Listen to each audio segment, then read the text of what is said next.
एक फौजी की दिल छू लेने वाली कहानी। ये कहानी एक सैनिक की है जो वियतनाम में युद्ध के लिए गया था। युद्ध समाप्त होने के बाद जब उसके घर लौटने की बारी आई तो उसने अपने माता पिता को सैन फ्रांसिस्को से फ़ोन किया, माँ और पिताजी मैं घर आ रहा हूँ, लेकिन घर आने से पहले मुझे आपसे एक बात पूछनी है। मेरा एक दोस्त है जिसे मैं अपने साथ घर लाना चाहता हूँ, क्या मैं उसे ला सकता हूँ? बिल्कुल बेटा, ये भी कोई पूछने की बात है, हमें तुम्हारे दोस्त से मिलकर बहुत खुशी होगी। माता पिता ने जवाब दिया, लेकिन पहले एक बात आप लोग जान ले। सैनिक बोलता गया, युद्ध में वह बहुत बुरी तरह घायल हो गया है।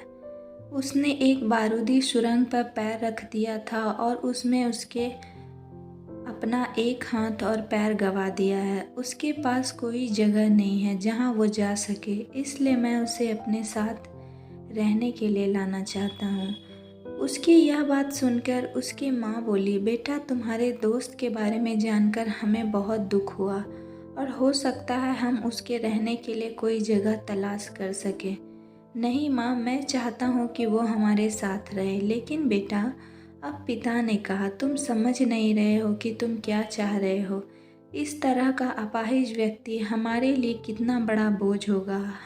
हमारी अपनी ज़िंदगी है जीने के लिए और हम नहीं चाहते कि इस तरह की कोई भी परिस्थिति हमारी ज़िंदगी में दखल दे। मेरे हिसाब से तुम्हें अकेले घर आना चाहिए और अपने दोस्तों को वहीं छोड़ देना चाहिए। वह अपनी ज़िंदगी जीने के लिए कोई ना कोई रास्ता निकाल ही लेगा।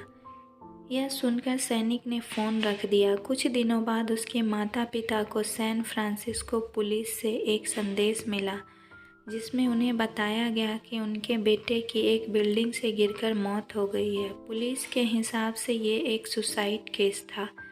दुखी माता पिता ने तुरंत ही सैन फ्रांसिस्को के लिए फ़्लाइट बुक कराई और वहां पहुंच गए।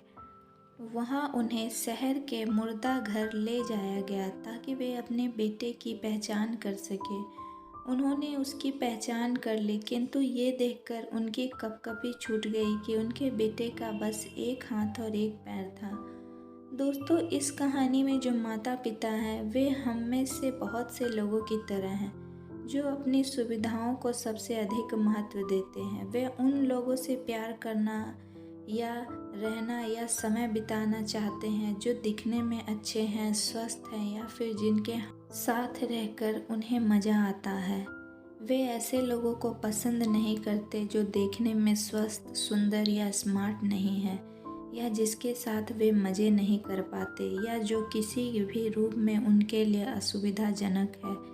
वे ऐसे लोगों से दूरी बनाकर रखते हैं, लेकिन कभी कभी उनके इसी व्यवहार के कारण उनके सामने ऐसी परिस्थितियां उत्पन्न हो जाती है जब उन्हें पछताना पड़ता है।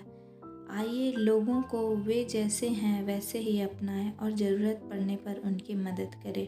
तो दोस्तों, मेरी यह कहानी आप लोग को कैसी लगी? अगर पसंद आई हो तो प्लीज़ लाइक करके हमारे चैनल को सब्सक्राइब ज़रूर करें।